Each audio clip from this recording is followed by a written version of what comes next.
to the D, to the E, to the L, to the E, to the L, to the D, to the E, to the E, to the G, to the A, to the F, girl, you G, to the A, to the S, T, E, G, to the A, to the girl, you G, to the A, to the D, to the E, to the LICIOUS, to the D, to the E, to the LICIOUS, to the D, to the E, to the LICIOUS, to the D, to the E, to the.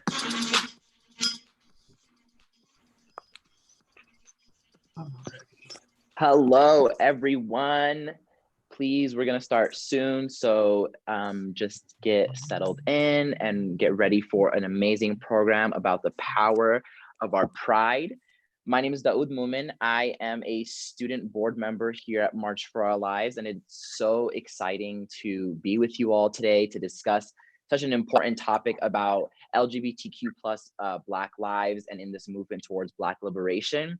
I wanted to take a quick second to discuss the ways in which these past few weeks have been, inspiring, hopeful, because I like to tell people that our history is radicalizing, our future is hopeful, but our present is powerful. So that's why we need to continue with this momentum, continue building, continue organizing, and continue learning and educating, right? It's so important that we take an intergenerational approach to activism about how we can be revolutionary, how we can build each other up, right? And how we can also center the narrative of those that are on the front line and the most oppressed, right?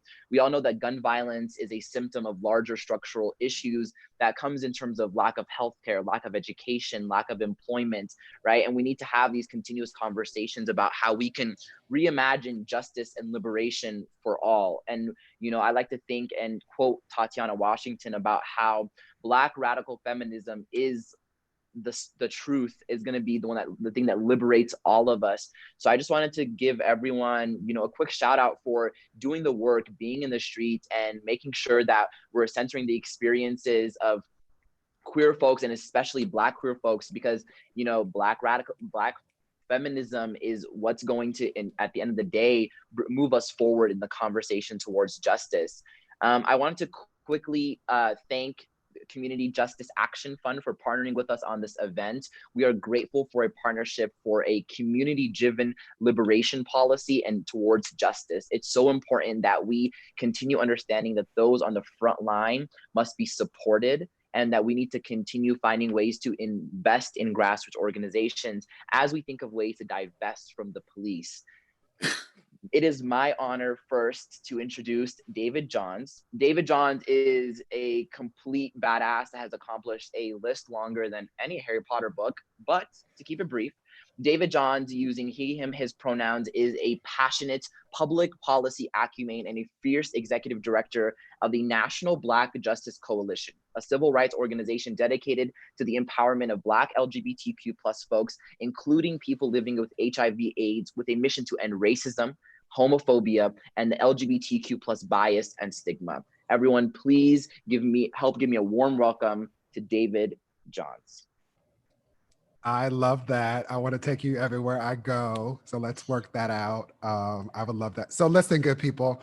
I'm honored to be in this space. The thing that wasn't mentioned that's probably most important in my bio, other than the fact that I'm honored to work at the place where my purpose meets my passion. And I serve still my president, Barack Hussein Obama, his fabulous wife, Michelle Yvonne Robinson Obama, their daughter, Sasha Malia, the dogs, Sonny and Bo, Grandma Robinson, too, leading an initiative focused on educational excellence for African Americans. I'm also an educator. It was a privilege and an honor to teach elementary school. I taught kindergarten and third grade, and I also teach college. And so what I know and what I want you to hear me say is that you've got now. Right? There are so many people, and so often that I think you all hear, you've got next, it'll be your turn, just wait and do this, do X, Y, and Z, play this game, take this course, read this book. Forget all of that. You all have now. There is not a single social movement that has ever existed in the history of our world that has not involved young people your age and even younger, insisting that adults deal with the problems that they have created. And so hear me when I say that it is your obligation, it is your duty to own your power and to ensure that people know that you've got now. The second thing that I want to highlight is that you all matter.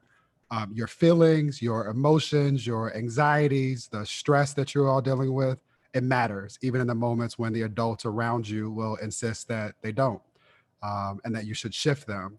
I want you to honor all of the things that you feel, all of the things that your spirit is telling you. And in particular, in this moment, I want you to take care of yourselves.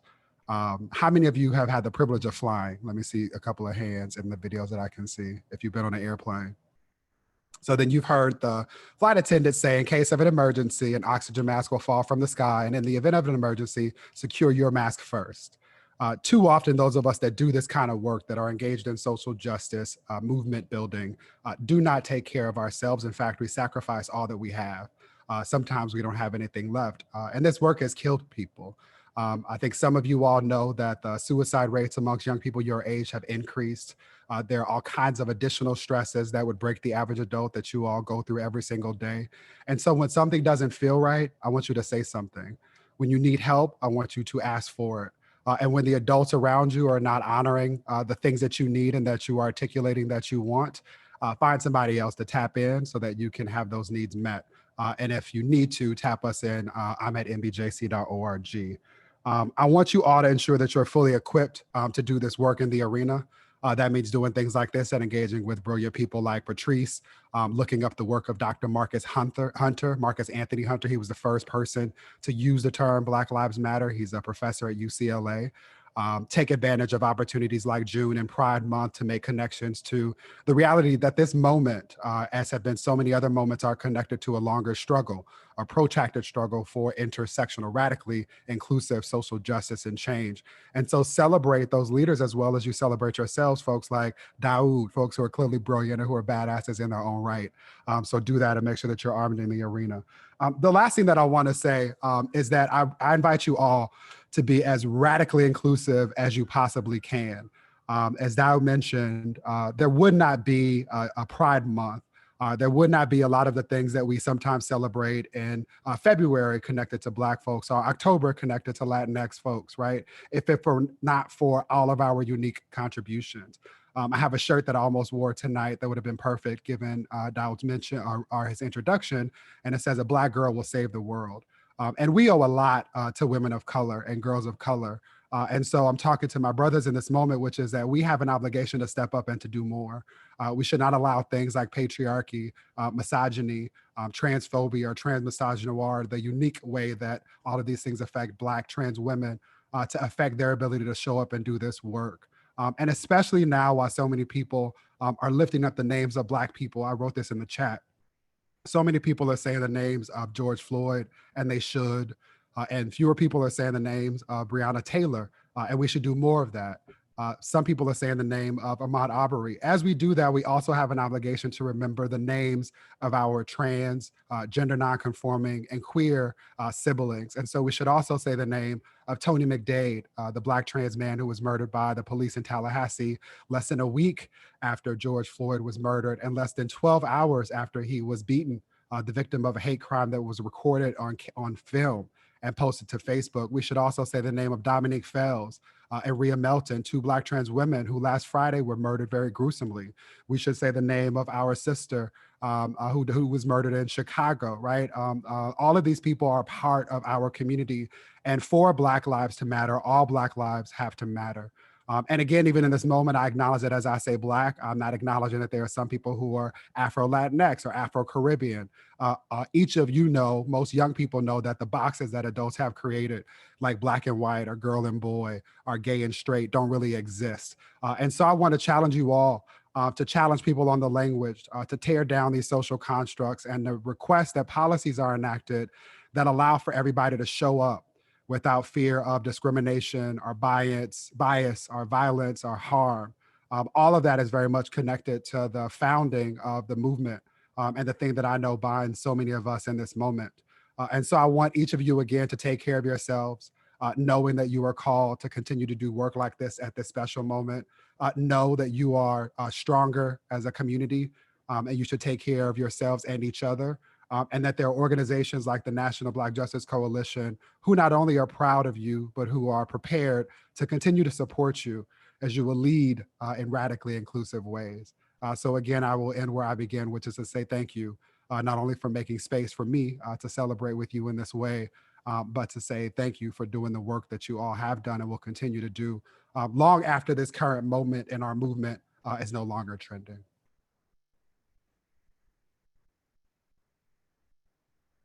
Thank you so much, Mr. Johns. There was so many points that I, even myself, wrote down. I think it's so important, right, that we are here, right? So let's take that action. Let's continue this work, but also let's get in the fight. I think so often organizers are paralyzed by overanalysis of the situation, right? It's to take action, right? So important. And something else that you said was to take care of yourself, right? Radicalism is about staying in the fight for a long time, right? It's about being sustainable in the fight towards justice and towards liberation, right? Because our oppressor has so many tools that we don't have, but we have the power of collectivity of people. So it's so important to do that. And again, like you said, snaps are everywhere. We owe everything to Black women. We owe everything to Black trans folks. And it's so important to understand that if we're not advocating for one of the most vulnerable, if not the most vulnerable community in America, which is Black queer women and Black women in general,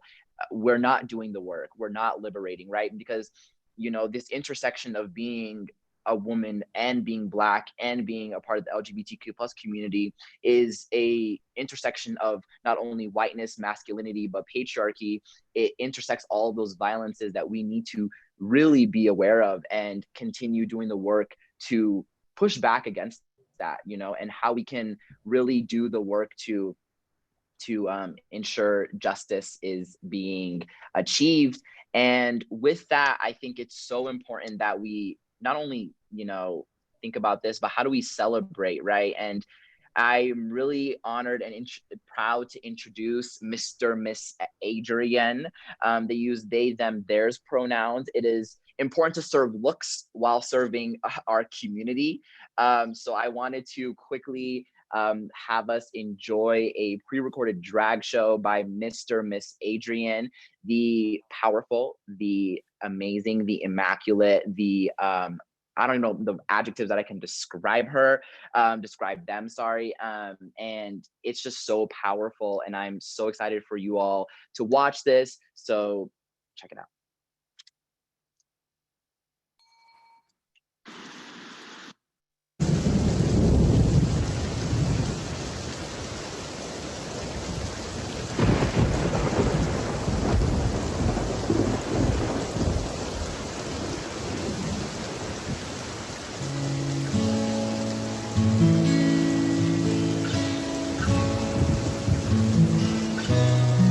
I didn't ask for a free ride.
about to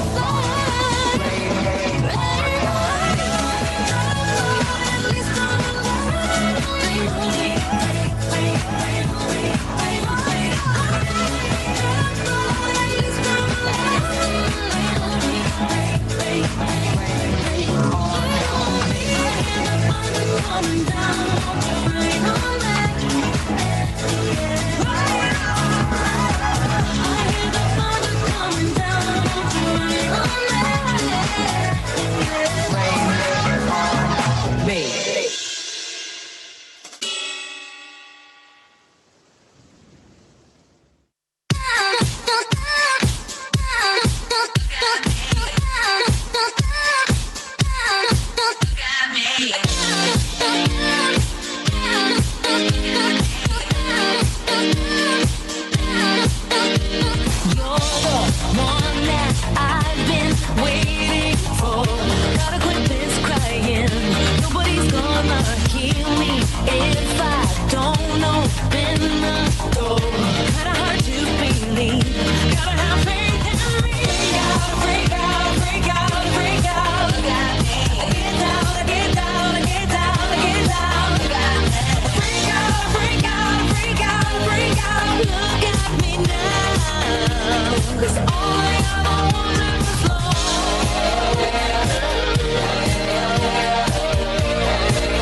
Now it's time to free me from the shame.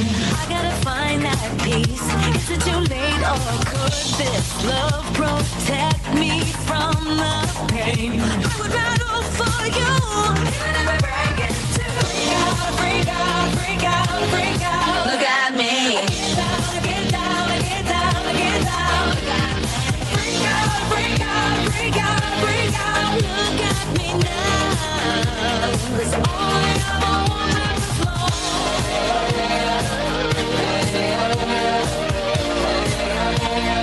All I ever wanted was love.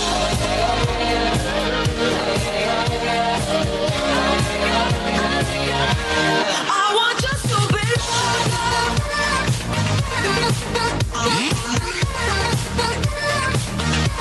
I want just to be loved.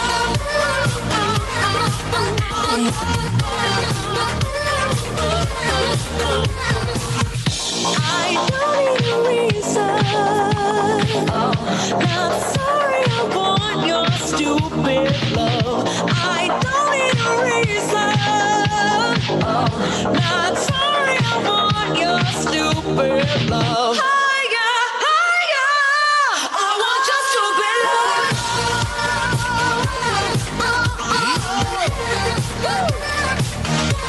We got to be loved.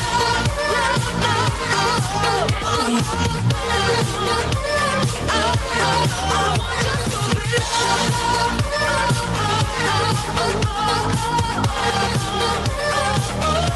I want just to be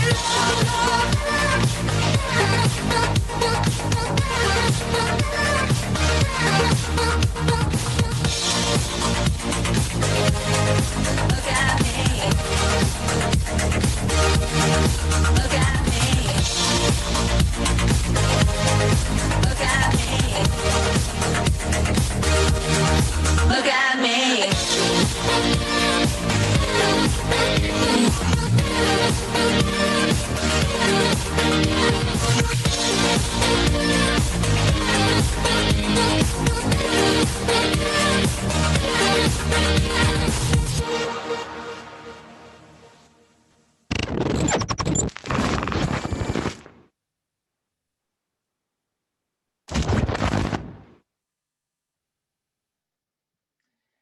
Giving me nails, giving me hair, giving me looks, period, period. I have no words.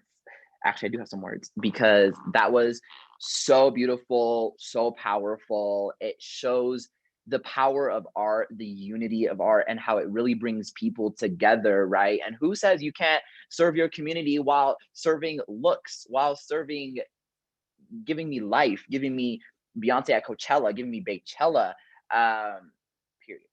Miss Adrian, it was phenomenal. I've never been to a drag show, and I'm gonna have to go book some tickets right now. So it's so beautiful, so powerful. And with that, I think it shows beautifully how to transition into the next part of the conversation about how Black and queer women have been at the forefront to invent, create, and bring space and liberation to people. And before we move on, I just want to say thank you to Mr. and Miss Adrian. It was amazing to see them. And I am so proud and honored to even be doing this alongside them. So thank you so much. I want to give a quick story about my journey with Black liberation and the Black Lives Matter movement. I started organizing when I was 13 years old, and when I began organizing, you know, I was very. My mom always tells me that Black children have their innocence broken at a very young age, and it really did not make I didn't know what that meant until my innocence was broken when I lost a dear friend of mine to gun violence. And that's when I knew that this world was more than just random instances of hatefulness, of bigotry, but I realized that this was a systemic problem. This was a problem that people needed to address at the root, to be radical of. And I promise you, I didn't think that way when I was 14 years old. But now when I look back on it, you know, I realize that Black people in this country have been put in systems that make them expendable, that make them negotiable. And we're here to say that Black Lives Matter, unquestioned, unnegotiated, undoubted, and are not expendable. And for a year, I felt lost. I felt hopeless. I felt like I didn't know where to turn to, where to go to. And Black Lives Matter became that space for me. It became a space of hope. It became a space of courage. It became a space of dedication, but also it became a space of work. It became a place where I knew I could really do what I'm here to do. I'm here to fight the fight that I'm here for, and I'm here to avenge a life that was lost, that was taken from me. And I think that there is no one more that I look up to, that I'm inspired from, than a Black queer leader like Miss Queen Patrisse Cullors. And for me to introduce her is such an honor. Um, an artist, organizer, educator, and popular public speaker, Patrisse Cullors is a Los Angeles native and co-founder of the Black Lives Matter Global Network and founder of grassroots Los Angeles-based organization Dignity and Power Now.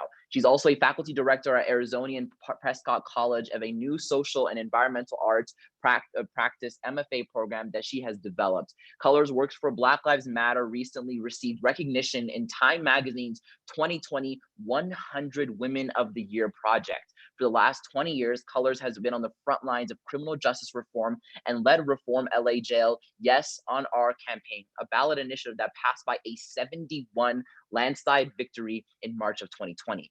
In 2013, Patrisse Cullors founded a global movement with the viral hashtag Black Lives Matter, which has since grown to an international organization with dozens of chapters around the world fighting anti-Blackness racism. In January 2016, Patrisse Cullors published her memoir, When They Call You a Terrorist, a Black Lives Matter memoir. Her memoir became an instant New York bestseller. Please join me in welcoming the queen of all queens, Patrisse Cullors. Yeah, okay, good. Hi, everybody. It's so good to be here. I am so grateful for this team. I'm so grateful to be in conversation with every single one of you. What a both tragic and also deeply inspiring and powerful time. As someone who was born and raised in Los Angeles, California, and who came out as queer at a young age, the leadership of queer folks and queer folks of color and Black queer folks, and trans folks in particular, have been the necessary visionary leadership that we've needed.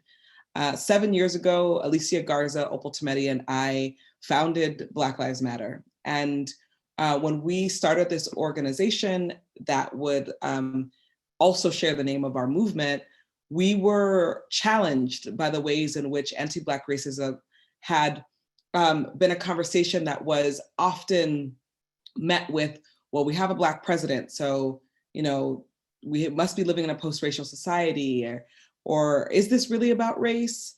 And what we witnessed when Trayvon Martin was murdered by George Zimmerman, and then George Zimmerman was acquitted of that murder. What we witnessed during that year was not George Zimmerman on trial for that murder, but actually what we witnessed was Trayvon Martin on trial for his own murder. And as that year evolved, and when July 13th happened, and we realized that George Zimmerman was going to get away with murder, I know for me, there was a rage and despair, and also a deep commitment to loving Black people. And I remember feeling like I couldn't allow for George Zimmerman to have the period to this story, that this could not be the only news headline, that this man was able to murder this child and get away with it. And so I went on social media and I was trying to figure out, who can I talk to, who can I process with? And Alicia Garza had wrote a love note to Black folks, and she finished that love note off with Black Lives Matter. And then I put a hashtag in front of it. And I remember within 48 hours, her and I talking about what it would look like to build something bigger and broader, and what would it look like to bring people in, Black folks in particular, but also our allies, to galvanize themselves around this phrase, Black Lives Matter. By July 15th, I had written on social media that, hey, Alicia and I had started this thing, and we hope it gets bigger than we can ever imagine. Opal Tometi that same week joined us, and that's when the three of us really wanted to dive into what it would take to not just have a social media platform for Black Lives Matter, but what would it look like to take Black Lives Matter and bring it into the streets. And so our very first protest, we started hashtagging Black Lives Matter signs, and we really wanted to have something online and on social media, but we also wanted to have something tangible in real life, where people are having to talk about Black Lives Mattering inside their organizations, inside of their and their families and their friendships. And when we spent that year from Trayvon Martin and his death and the acquittal of George Zimmerman, and we witnessed more death, and we witnessed more police violence and more police terror. And then Mike Brown was killed. And as an entire country and the globe witnessed Mike Brown be left on the concrete for 4.5 hours in the middle of one of the hottest summers in St. Louis, we recognized that this fight for Black life was not just about challenging the police and having them be accountable, but this fight for Black life was a fight that was really deeply rooted in, what are we investing in and what are we divesting from? And so Black Lives Matter, after the murder of Mike Brown and the Ferguson uprisings, becomes an organization. And we actually become a chapter-based organization, with the first chapters happening inside this country, but also we become an organization that's really fighting for Black lives across the world. And so it's really important for us as organizers that we did not paint a picture that the only Black folks that needed to fight for their freedom, the only Black folks that were experiencing oppression and decimation were Black people inside the US, but rather this was a global fight for Black lives, and that the conversation around anti-Black racism is actually a global phenomenon that we need to all get on board and try to shift and change. And then a lot of things happened between 2014 and 2016. But we all know what happened in November of 2016. We have, and unfortunately, had one of the most vile presidents this country has ever seen. And in that experience, 2016, it was the murder of Philando Castile and Alton Sterling. And then 45 is put in office, and all the news and media shifts from Black Lives Matter to 45. And many people thought that our work had disappeared, that we were no longer actually organizing. And that was deeply untrue. And in fact, when media came to me and would say, well, where is Black Lives Matter? I would always say to them, where are you? We have not left. Our work has not left. You have abandoned us. The media has abandoned us. And so it was really deeply important for us to tell the media, but also the people who are organizing, is that we organize when Black Lives Matter is trendy, and we organize when it's not. We organize when the cameras are around, and we organize when they're not. And in fact, when the cameras aren't around, the type of work that we can deepen into becomes much more significant. And so we developed a strategy. We developed long-term goals. We developed our infrastructure. We got stronger in these last few years. And so as we've seen Black Lives Matter rise to the media attention again, and I'm often having to tell the same story about how we started this movement, I am struck by what we're seeing in this moment, which is every single corporation saying that Black Lives Matter and that they're going to stand by our side and they're going to show up. And while that is great and fine and important, that term Black Lives Matter, it's timeless. That's not the term that those are no longer the terms of engagement. The new terms of engagement is defunding the police. And this conversation around defunding the police is deeply rooted in a conversation around how we're reimagining who's safe and who's not safe. How we're reimagining what public safety is in this current moment and what public safety has been. If we take a deeper look into the history of policing, we come to realize that the first police forces were actually slave patrols. They were the ones who were sent off to go find, hunt, and then bring back enslaved Black people back to the plantation. That's the history of policing in this country. And so what we are seeing in this current iteration of policing is not something that's broken. It's not something that could be fixed with body cameras. It's not something that could be fixed with more training. In fact, the training that police have received is to be violent, is to be brutal, is to humiliate, is to kill, is to create a kind of dysfunction and confusion in communities so that they can keep communities under control and in bondage. And so the work that we're seeing in this larger movement right now is a work to give police less power, is a work to give police less money, and then to give power back to us. How do we reinvest our dollars? How do we take money out of the police and what they do and actually take those dollars and put it back into poor Black communities in particular? And how we understand this moment that's happening on the ground across the country is that people have risen up to this demand of defunding and breaking ties with law enforcement.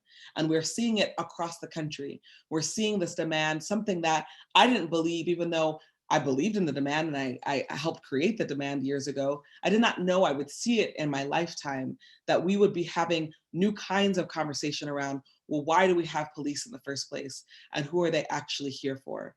So I'm excited about this conversation, a conversation that has really been led by mostly queer folks of color and Black, queer and trans folks in particular, who've led with our distrust for the police for a very long time and led with our need to have our communities not just survive, but our communities must thrive. So thank you for giving me the opportunity to talk to y'all, to be in conversation with you. It's deeply healing, it's deeply important, and I'm excited to continue to organize alongside of you.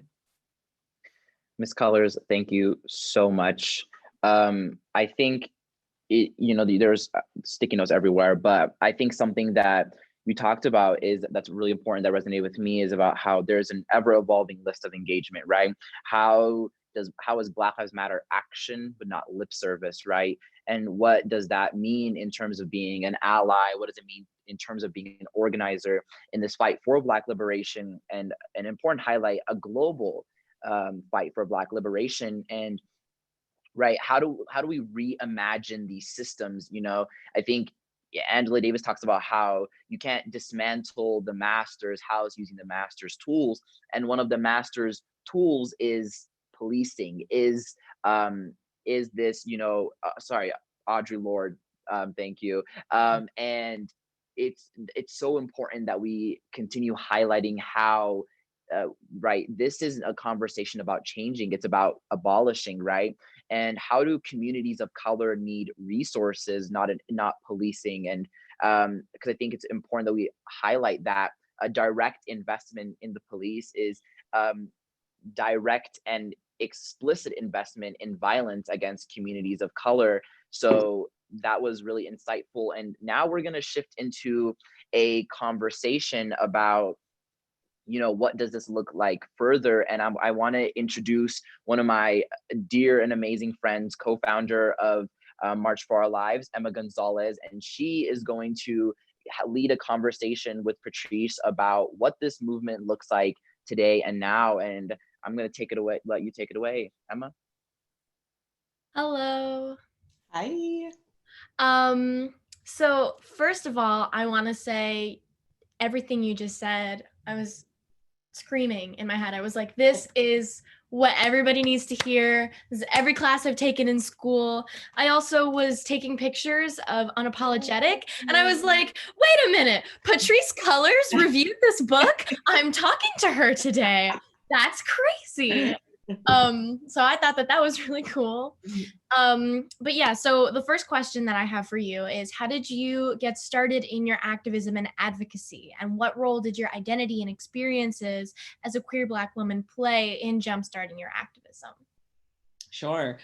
Also, I'm super honored to be talking to you. And I just want to give a big shout out to the March for Our Lives youth and the work that you did to help shape and shift a new conversation for this country around gun control, and also really proud of the work that you all did to invest in intersectional analysis.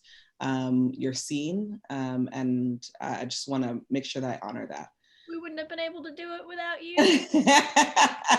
We're all learning from each other.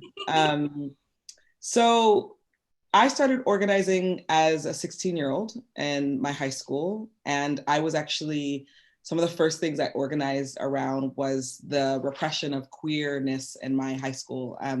Every straight person was allowed to like make out and hang out and show their love for each other. And there was a significant amount of homophobia that came from my administration. And so a bunch of us who were young queer kids decided that we were going to challenge our administration, and pretty much made their lives a living hell. I'm very proud of my 16-year-old self. And that was like my first taste of like, oh, I can organize folks. I remember getting a petition signed by a bunch of people to keep our rights to love in public and not feel ashamed of it. And so that was like one of the first things that I did, and I didn't know it was organizing. I had no idea.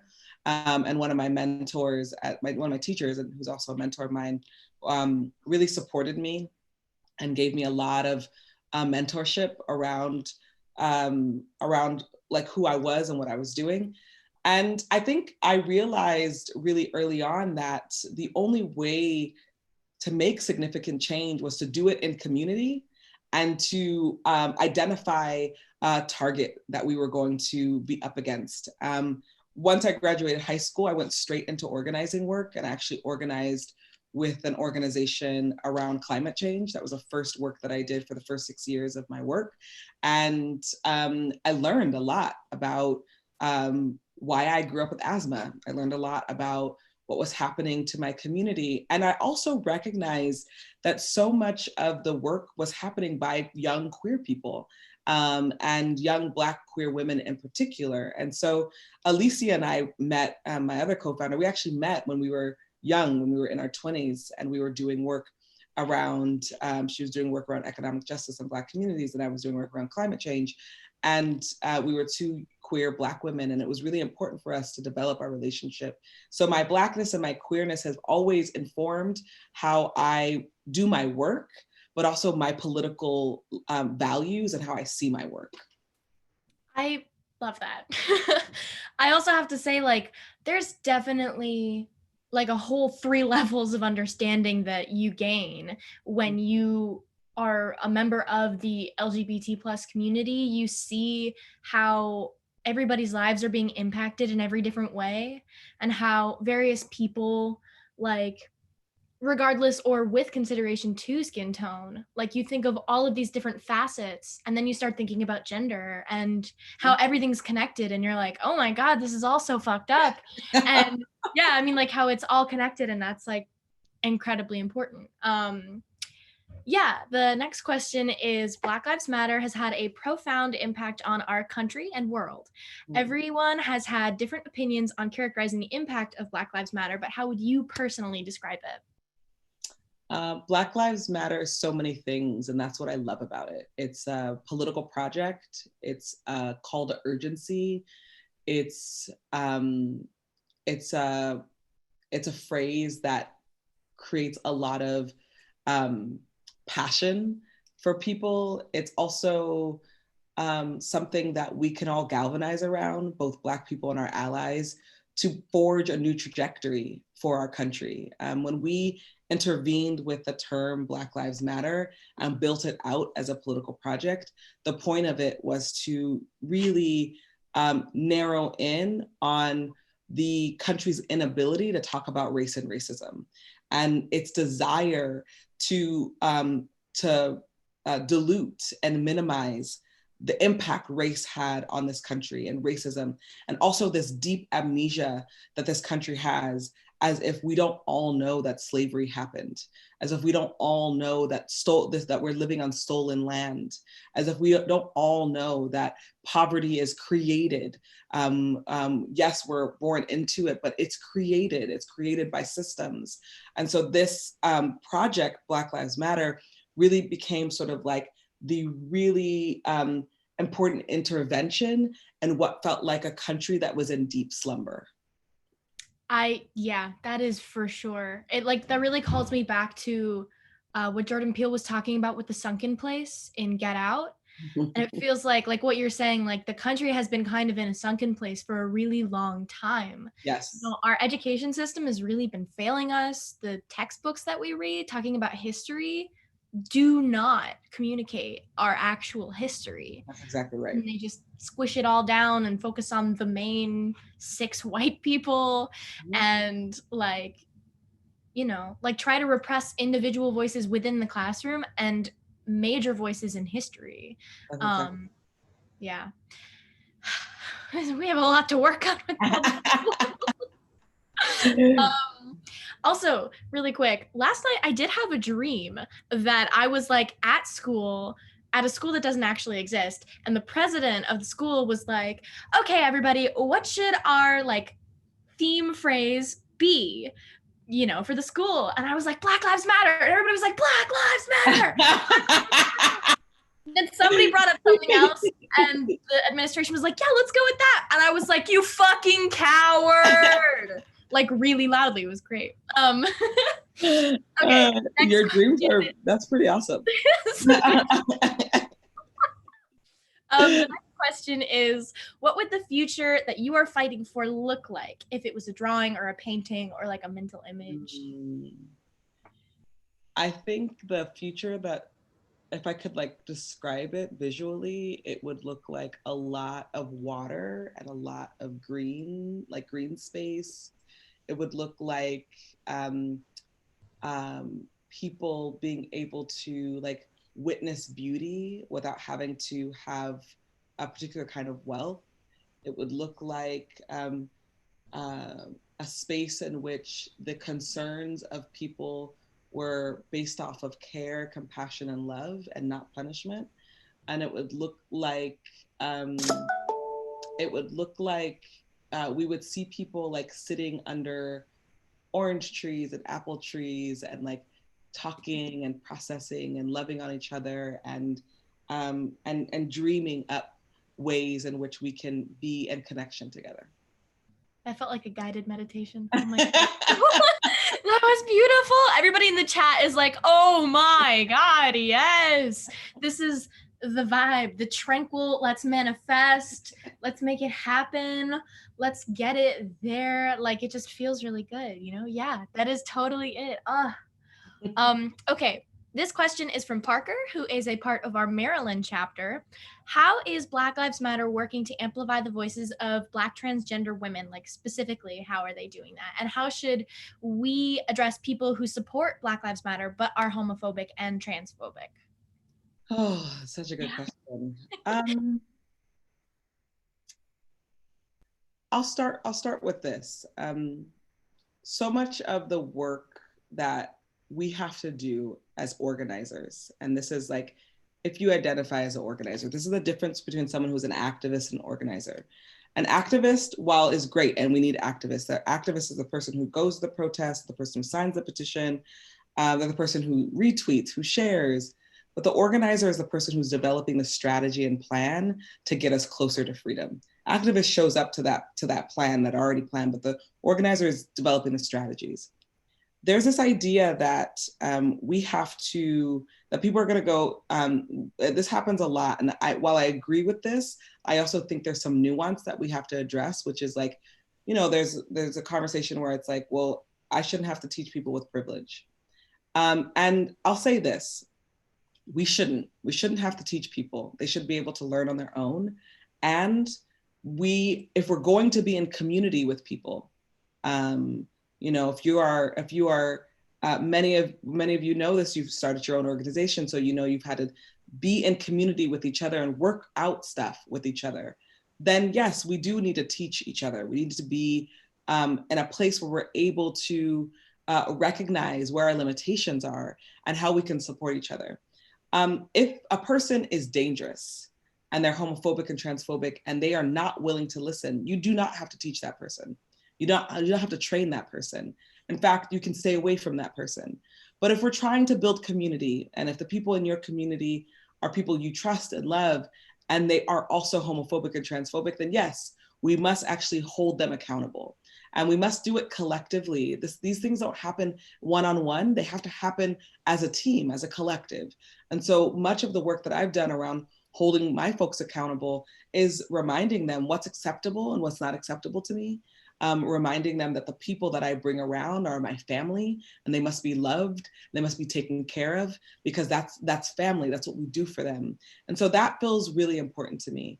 As far as what Black Lives Matter, the organization, does for Black trans folks and Black trans women in particular, many folks who are the founding members of Black Lives Matter are Black trans women. And that's really important. Elle Hearns, who is now the director of the Marsha P. Johnson Institute, Black Lives Matter helped seed that project to go off and be its own project. We've worked with Black trans women in the Bay Area who are working specifically on Black trans women who are dealing with criminalization and mass criminalization. And we've spent a lot of time building our relationships with Black trans women who are at the front lines of this work and making sure that we lift them up. Just recently, from all the donations that Black Lives Matter received, we actually set out a fund, about $6 million that we're going to re-grant to Black-led organizations, but specifically Black trans women-led organizations. And so we could do a lot of lifting people up and supporting people, but I think the moment that we get resources, especially inside of Black Lives Matter, as an organization who's oftentimes been the last to be funded, the role of resources is really critical for Black-led organizations. Most of our organizations don't last or not sustained because people are not willing to invest in them. And so we want to pay it forward and make sure that we invest in Black trans women organizations in particular. Most definitely. Somebody asked in the chat if there are any of the names of those organizations that you mentioned for Black trans women specifically, if you want to shout them out so people can go to them. I have a list that I can send over to whoever the person was because all these emails are saved, right? Yeah. I have a full-on list that I can send over to people. Go for it. Do it. Send it to anybody on that email chain. So this is the last question, because obviously we gotta, keep it in for time. March for Our Lives was an organization birthed out of a tragedy, and the Black Lives Matter movement started after the murder of Trayvon Martin. Do you think, and how do you think that movements and organizations that have come out of tragedies, like what steps do you think that they can take to ensure healing and prevent burnout? Because as we all know, that is like the thing that happens, and it is very important to deal with that. It's really hard. I think for so many of our movements, especially in the last several years, from BLM to March for Our Lives, the Me Too, they start from a place of trauma. They're starting from a place of deep and profound trauma that happened in our communities, and they're often a trauma that was unchecked, right? I think that the power of Black Lives Matter, the power of March for Our Lives, the power of Me Too and Time's Up is that what we did is we disrupted people's ability to think that what happened was normal. And we intervened in this idea that Black people dying at the hands of law enforcement every 16 hours was acceptable.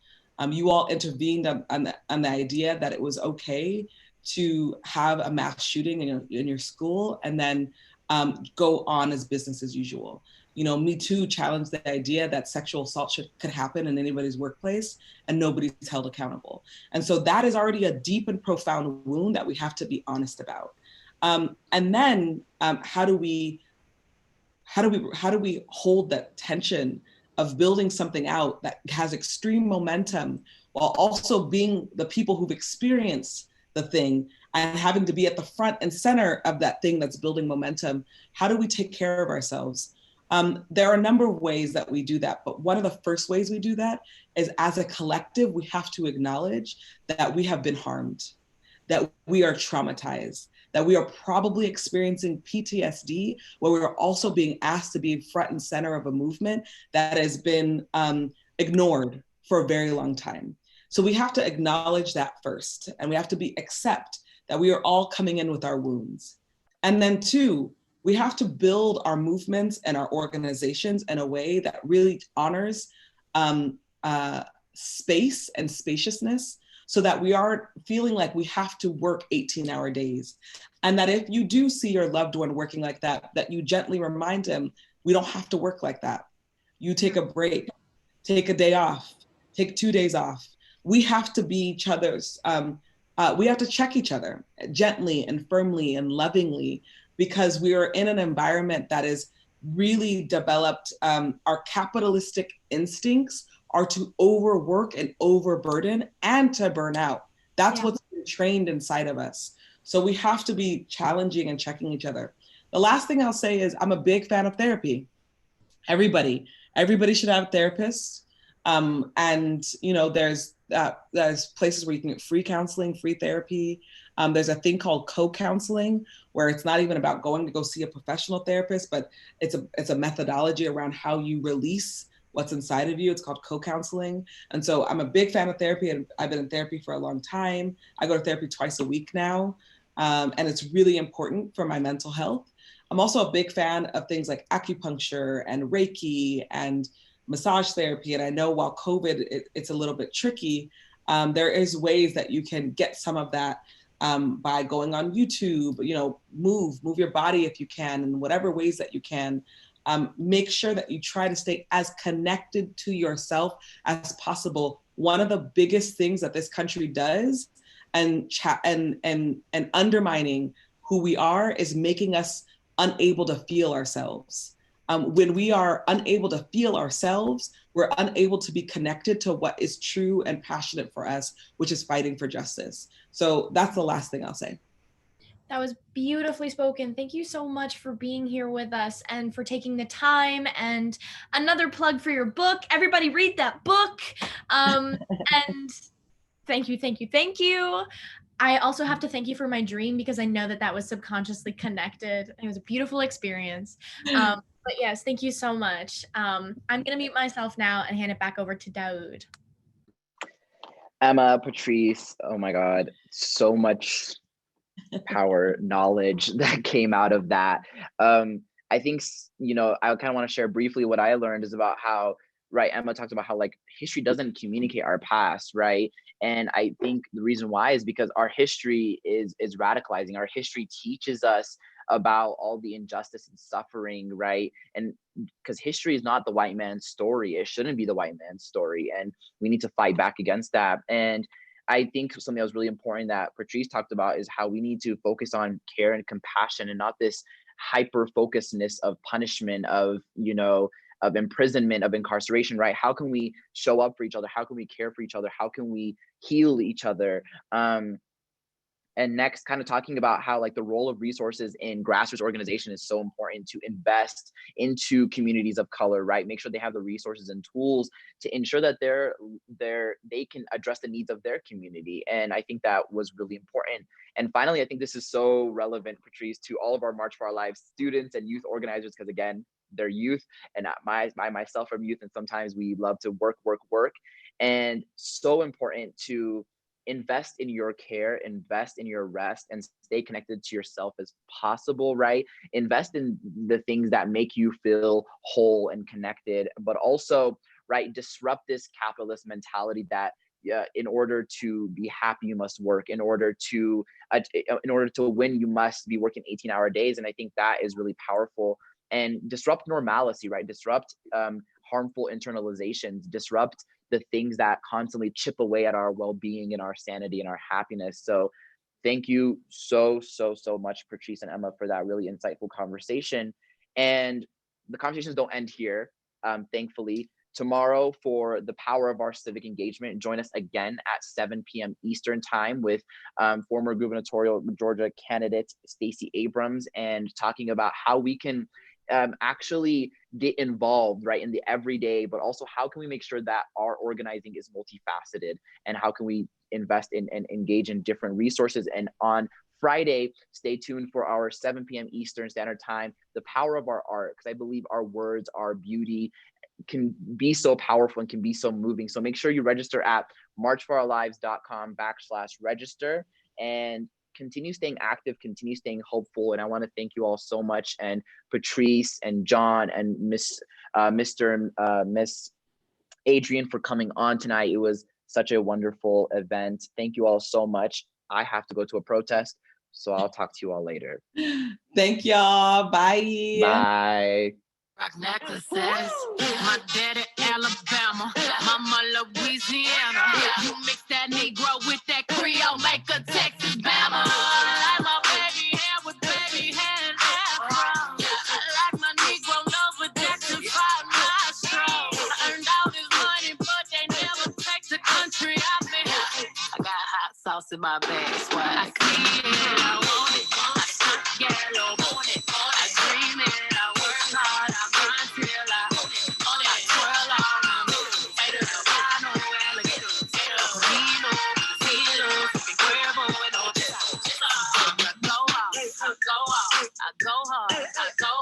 Yeah, what's mine? Hey, what's mine? I'm a star, cause I slay, I slay, I slay, I slay, all day, I slay, I slay, I slay, we gon' slay, we slay, I slay, okay, I slay, okay, ladies, now let's get information, I slay, okay, ladies, now let's get information, I slay, true to me, you got some coordination, I slay, slay trick or you get eliminated. Tastes like strawberries on a summer evening, and it sounds just like a song. I want more.